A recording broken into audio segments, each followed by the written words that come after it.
Bonjour, nous nous retrouvons dans cette vidéo à l'occasion d'une prédication qui a été exprimée dimanche, sauf que la captation n'ayant pas bien fonctionné, avec toutes nos excuses, la voici répétée pour vous, afin que vous ayez accès à ce qui s'est déroulé ce dimanche.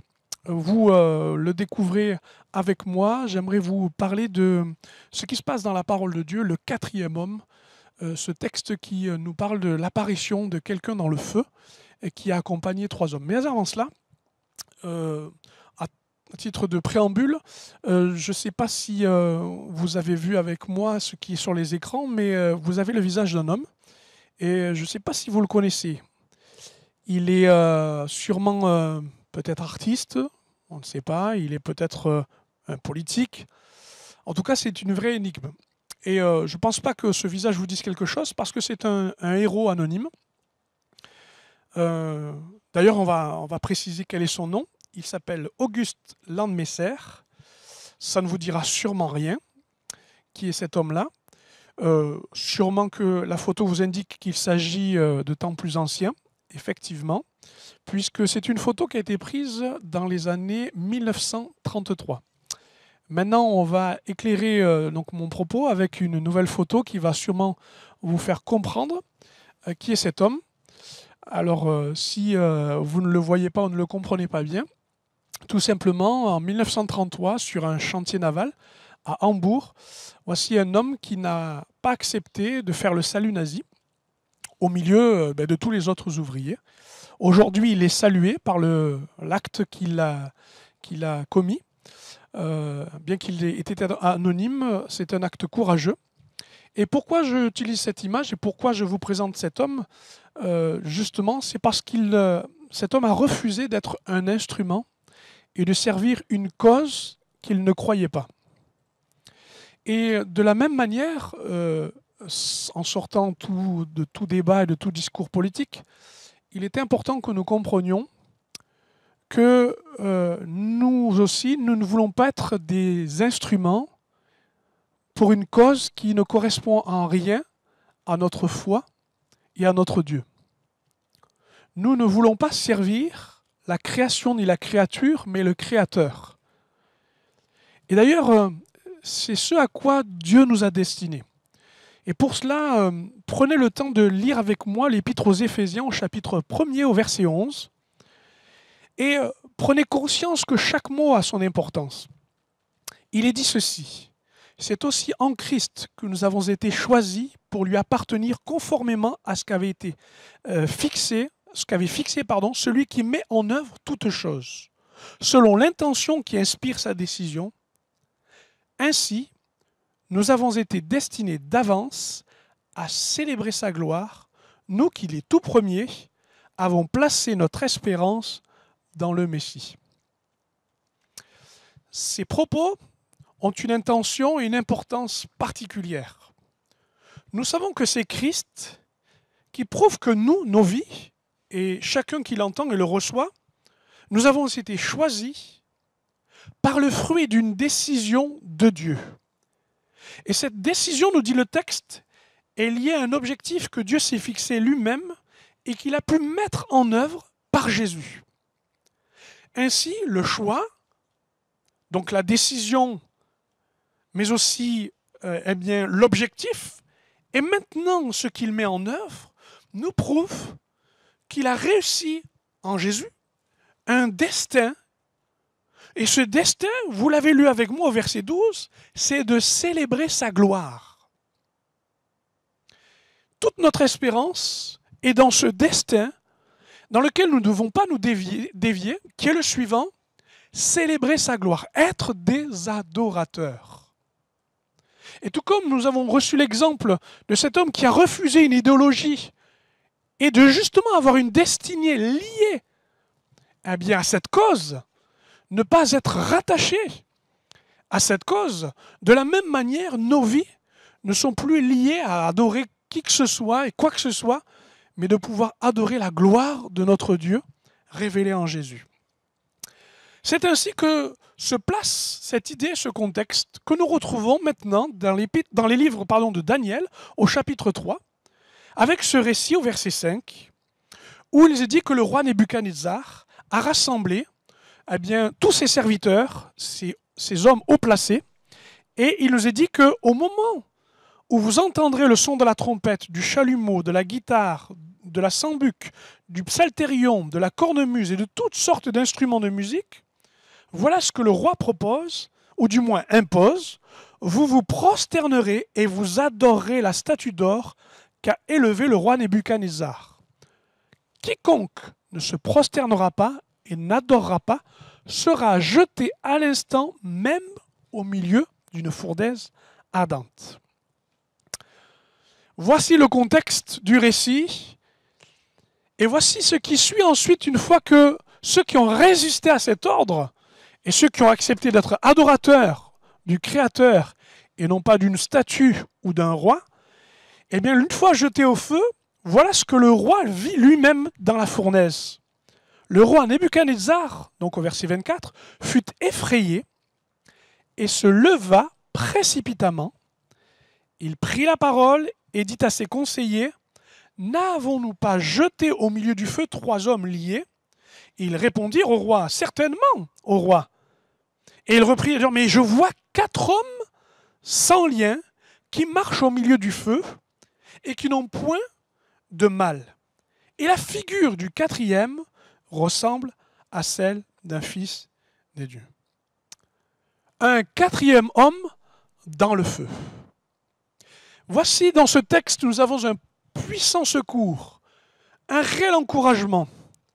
Et je voudrais m'adresser à tous ceux qui veulent résister à une fausse adoration, à une vie de compromis, à une vie sans une destinée glorieuse. Mais à tous ceux qui, comme ces 3 hommes ont pu résister, de pouvoir dire nous avons un homme qui est certes dans le feu, un détail qu'il faut mettre maintenant en avant dans tout le texte.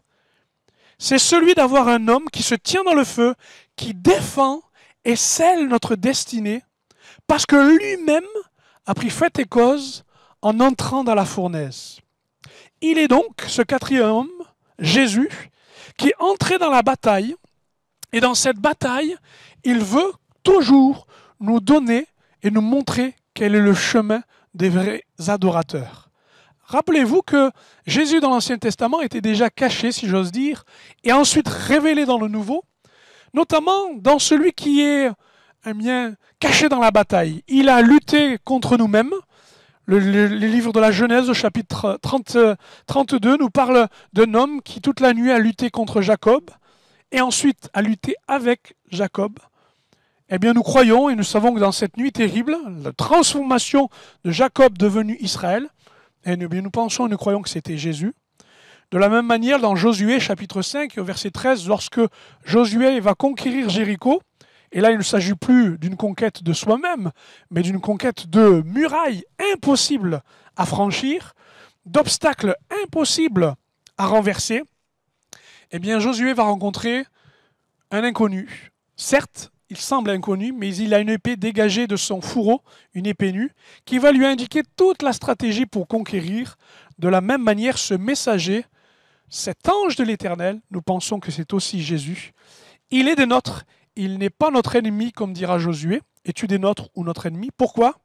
Parce qu'il est celui qui entre dans la bataille contre nous-mêmes, contre nos ennemis, afin de faire de nous des hommes et des femmes d'obéissance et dont la destinée est celui de célébrer sa gloire. Comprenez, et vous le voyez ici, que le 4e homme, bien qu'il soit un détail du texte, prend maintenant toute son importance parce qu'il est le seul capable, capable, oui, justement, de nous rendre, quoi donc? Eh bien, la réelle adoration. Il nous permet de résister à l'idolâtrie. Le détail du texte, c'est, penchez-vous dessus, vous le relirez si vous le souhaitez, nous parle de grandeur, nous parle de hauteur, nous parle de faste, nous parle de choses qui dépassent et impressionnent En effet, dans une grande place, tous les invités sont de haute naissance, de haute lignée, de haute importance. Et la musique qui est exprimée, la construction de cette statue fondue en or, qui pour plusieurs irait jusqu'à presque plus d'1 milliard d'euros aujourd'hui, 1,7 milliard, certains l'estiment, de 3 mètres de large pour 30 mètres de haut, avait de quoi impressionner. Tellement impressionné qu'on comprend que l'idolâtrie devienne plus facile. D'ailleurs, quand on prend conscience de qui est Nebuchadnezzar et de ce qu'il va demander à son peuple, il y a notamment à cette élite, de adorer la statue, il ne faut pas s'étonner. Nebuchadnezzar veut dire Nebo, le roi du moins le dieu Nebo, qui défend les frontières de Babylone. Le dieu Nebo, tel qu'il est considéré à Babylone, c'est le dieu du feu, c'est le dieu qui inspire les arts, notamment la musique, et on comprend qu'il y ait de la musique. C'est le dieu du premier plan, il y a eu d'autres dieux bien sûr, qui étaient adorés, notamment parce qu'il était exigeant dans les sacrifices, et qu'il était aussi capable d'apporter la prophétie. Voilà, il avait beaucoup de qualités ce dieu, et il était très exigeant parce qu'il demandait l'adoration. Et cette adoration aujourd'hui, elle se trouve dans notre monde par deux aspects que l'on retrouve dans le texte de la même manière, aussi caricatural que celui que nous venons de le lire. D'un côté, ce sont les gloires et, j'allais dire, tout ce qui satisfait l'envie et même la sensualité, et de l'autre, la peur et la menace. Par ces, j'allais dire, deux aspects, la fournaise et la musique et l'adoration d'une statue en or, nous retrouvons tous les artifices et tous les moyens qui nous sont donnés pour que nous soyons des idolâtres. Vous allez me dire, c'est tellement caricatural et évident qu'on ne peut que le refuser. Sauf qu'on ne peut pas refuser dans une pression telle qu'elle se trouve, dans une représentation comme si tout le monde est d'accord et tout le monde va se courber, tout le monde va suivre la marche, sauf que les trois hommes qui sont des Juifs, bien qu'ils sont éduqués par Babylone, eh bien vont se refuser. Refuser de s'incliner et d'adorer la statue d'or, alors que la musique se met à jouer, est une évidence, tout simplement parce que la parole de Dieu nous dit ceci, dans Exode 20, verset 4, « Tu ne te feras point d'image taillée, ni de représentation quelconque, des choses qui sont en haut dans les cieux comme en bas sur la terre, et qui sont non seulement aussi dans les eaux ou plus bas que la terre. » Verset 5, « Tu ne te prosterneras point devant elles, et tu ne les serviras point, car moi, l'Éternel ton Dieu, je suis un Dieu jaloux. » Le quatrième homme dans la fournaise nous dit « Résiste à l'idolâtrie ». Résiste à ce qui est sensualité, émotivité, ce qui est de l'ordre du faste, qui est de l'ordre de la gloire des hommes, qui est de l'ordre aussi de la satisfaction personnelle, de l'ordre aussi de la protection de sa propre personne, de sa réputation. Et ne crains pas ni les menaces, ni la fournaise. Voilà, c'est difficile parfois d'être seul face à tous, mais le quatrième homme qui se tient dans la fournaise nous rappelle qu'il y a un autre chemin de fidélité plutôt que celui de l'idolâtrie. Et d'ailleurs, c'est ce que nous dit aussi ce deuxième point. Le quatrième homme, non seulement nous aide à résister à l'idolâtrie, mais aussi nous permet de garder notre intégrité, de préserver notre intégrité. Intégrité, je vais le résumer plus simplement. Intégrité veut dire, pour le texte que nous venons de lire, rester des adorateurs en esprit et en vérité. Garder l'aspect le plus important de notre destinée, rester des adorateurs. Voilà comment être cette intégrité. Et pour briser cette destinée, pour la renverser, le roi Nebuchadnezzar et tout ce monde d'idolâtrie, cette adversité, trouve le moyen de nous faire céder avec la fournaise. Laissez-moi vous parler quelques instants de la fournaise. On connaît souvent dans l'adversité ce qui concerne les déserts. Et les déserts ont cette difficulté pour nous et nous signalent souvent le manque, la mise à l'épreuve sur la durée. Il y a plusieurs exemples dans la Bible où l'on voit des hommes et des peuples éprouvés dans le désert. Jésus lui-même a été tenté et éprouvé dans le désert du fait de la durée de l'épreuve, du manque et du besoin de dépendance de Dieu. C'est une forme d'épreuve. La fournaise a une autre signification et elle est d'autant plus radicale parce que là, il s'agit d'une adversité ciblée et intense. En fait, ici, tout est misé sur l'intensité du feu qui nous amènerait à craindre et à se refuser à cette destinée d'être des adorateurs. Jésus avait beau nous dire dans Matthieu 10, verset 28, « Ne craignez pas ceux qui tuent le corps et qui ne peuvent tuer l'âme, mais craignez plutôt ceux qui peuvent faire périr l'âme et le corps dans la géhenne. » Nous avons beau nous dire ces choses-là, mais quand la fournaise est intense, nous avons de quoi perdre nos moyens. Je vous le rappelle, le témoignage du 4e homme qui accompagnait les 3 autres, Jésus, nous permet de dire que notre intégrité dans le feu est quand même préservée. Pourquoi? Parce que le résultat, nous le connaissons. En effet, ce qui dans la fournaise aurait dû détruire notre foi, c'est-à-dire nous enlever ce moyen de prendre position à cause de la crainte, eh bien ces hommes l'ont pris quand même malgré le feu. Refusez que la fournaise, quelle que soit son intensité, vous conduise à détruire votre foi. Elle est en vous, elle vous laisse le peu d'assurance que vous avez. Eh bien, croyez, parce que nous savons que celui qui est dans le feu, le 4e homme, eh bien, défend notre foi. Parfois, le compromis de la sainteté, que j'appelle sainteté, c'est-à-dire que eh bien, la mise à part qui est dans nos vies, celui d'être saint, saint pour l'adorer, eh bien là, la fournaise voudrait le détruire pour nous dire non, non, tu n'as pas besoin de vivre ces choses, tu dois en vivre d'autres. Eh bien cela, la fournaise n'a pas les moyens d'arrêter, quoi donc, notre vie de sainteté, car le 4e homme défend notre intégrité. Il y a parfois aussi le manque de perspective. Si je dois avoir la fournaise, je n'ai pas d'autre choix. Eh bien, cette perte d'espérance, cette perte de perspective, mes amis, là aussi est un danger. La fournaise, eh bien, doit justement nous amener à une autre compréhension. Il y a de l'espérance dans la fournaise parce que le 4e homme s'y trouve, croyez-le. Et puis, le danger aussi d'un mauvais choix, c'est-à-dire de s'éloigner, de désobéir plutôt que de passer par la fournaise, eh bien, risque de nous amener à un mépris terrible, c'est celui de la grâce. Dieu te fera grâce malgré la fournaise. Il y aurait certes l'idée d'une condamnation dans la fournaise, comme ces hommes, et pourtant, dedans, il y a quand même l'expression de sa grâce. Le 4e homme s'y trouve. Voyez-vous, parfois on pense que la grâce et le choix de Dieu, c'est toujours nous mettre dans des situations eh bien, où nous sommes épargnés. Ici, c'est l'inverse, et il faut le comprendre. D'ailleurs, cette fournaise n'a pas détruit du tout la détermination de ces hommes. Écoutez-les, dans Daniel 3,16, il est dit, ces 3 hommes, donc Shadrach, Meshach et Abednego, c'était leur nom, ils ont dit au roi, nous n'avons pas besoin de te répondre sur ce que tu nous demandes. Voici notre Dieu que nous servons peut nous délivrer de la fournaise ardente et il nous délivrera de ta main, ô Dieu. Sinon sache, ô roi, que nous ne servirons pas tes dieux et que nous n'adorerons pas la statue d'or que tu as élevée. Comprenez ceci, entendez-le, votre intégrité se trouve dans le feu. Laissez-la dans la fournaise, peu importe le temps qu'il le faudra et son intensité, le 4e homme la défendra. Savez-vous ce qui est écrit dans l'épître de Jacques au chapitre 1er, verset 2 ? Heureux celui qui persévère dans l'épreuve, car ayant résisté, cette personne recevra la couronne de vie que le Seigneur a promise à ceux qui l'aiment. Et puis je veux terminer en vous parlant de ce qui, justement, est révélé dans cet épisode, c'est que le 4e homme qui reste dans le feu, eh bien, va laisser nos 3 hommes totalement libres. D'ailleurs, il y a des mathématiques avec Dieu qui sont assez surprenantes.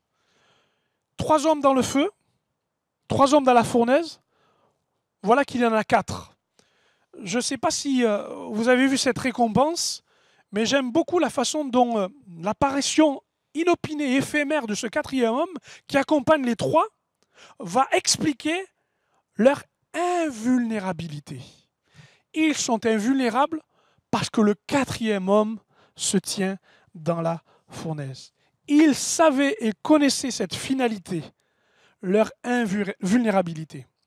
Leurs liens sont consumés, ils n'ont aucun dommage corporel, et même mieux que cela, nous allons le voir, le roi va glorifier celui qu'il voit dans la fournaise, le fameux quatrième homme. Je ne sais pas si ce feu s'exprime en vous ou pour vous, mais peut-être que vous êtes sous le feu du jugement. S'il vous plaît, comprenez que la justice que Dieu nous donne vous libérera de tout lien, consumera avec toute accusation, parce que ce n'est pas ce feu-là qui vous consumera. Le quatrième homme a pris votre défense. Il vous fait passer du jugement à la libération, de la condamnation, justement à la libération. Croyez-le parce qu'il est là pour cela. Votre foi a été mise à l'épreuve. Le quatrième homme en témoigne la qualité de votre foi, puisque passé par là, Pierre disait, c'est notre joie d'être éprouvés, quoique nous soyons attristés pour un peu de temps par des épreuves. L'épreuve de notre foi est plus précieuse que l'or périssable, parce que lorsqu'elle est éprouvée par le feu, elle a pour résultat la louange, l'honneur, quand Jésus-Christ apparaîtra. C'est merveilleux de savoir que Dieu a pris soin que notre foi soit fortifiée, malgré la mise à l'épreuve. Je vous témoigne enfin de ceci. Ce qui est merveilleux aussi, c'est que là où tu étais concentré, j'allais dire toute l'idolâtrie, toute la menace, et j'allais dire toute la volonté de détruire le destin de ces adorateurs, c'est à ce moment-là que le quatrième homme va renverser et basculer. Il connaît et il défend la finalité de toute chose. Le quatrième homme a protégé du feu, même s'il n'a pas protégé de la fournaise. Il est dans le feu, afin que quiconque reconnaisse et loue le véritable Dieu. C'est vrai, la tentation est permise, mais le quatrième homme soutient notre résolution et notre persévérance. Il réussit à faire briller sa justice dans l'injustice. C'est pourquoi je voudrais vous laisser dans vos moments difficiles, et peut-être là où vous auriez envie de céder, et vous-même de vous vouer à un autre destin, ce qui est dit dans l'Écriture. 1 Corinthiens 10, 13. Les tentations qui vous ont assaillis sont communes à tous les hommes. D'ailleurs, écoutez bien, Dieu est fidèle et il ne permettra pas que vous soyez tentés au-delà de vos forces. Au moment de la tentation, il préparera le moyen d'en sortir pour que vous puissiez y résister. C'est intéressant de lire ce texte trouvé dans l'Épître aux Corinthiens et de le comparer à celui que nous avons lu à cet instant concernant le livre de Daniel. Eh oui, à nouveau, il vous est répété ceci, avant que tu entres dans la fournaise, alors que ton cœur est déchiré en te demandant si tu dois vraiment subir ce sort, sache que celui qui a justement préparé la fournaise ne peut t'empêcher, celui qui se trouve dans la fournaise et qui va t'en libérer. Dieu préparera le moyen d'en sortir. Voilà, que ce texte et ce message t'encouragent à ne pas dévier de l'épreuve. Et si tu dois, comme cet homme, croiser les bras, plutôt que de servir une cause qui n'est pas la bonne, d'être le mauvais instrument, alors résiste. Résiste au point peut-être même d'être éprouvé, mais pourvu que jusqu'au bout, tu sois persévérant, afin que tu puisses, comme le quatrième homme, recevoir cet éloge. Celui que le roi lui-même, le père des adversaires, a dû confesser de sa bouche, que le Dieu que ces hommes ont honoré, personne ne puisse y résister, parce que c'est ce vrai Dieu, le Dieu de notre adoration. Que le Seigneur vous bénisse et à très bientôt.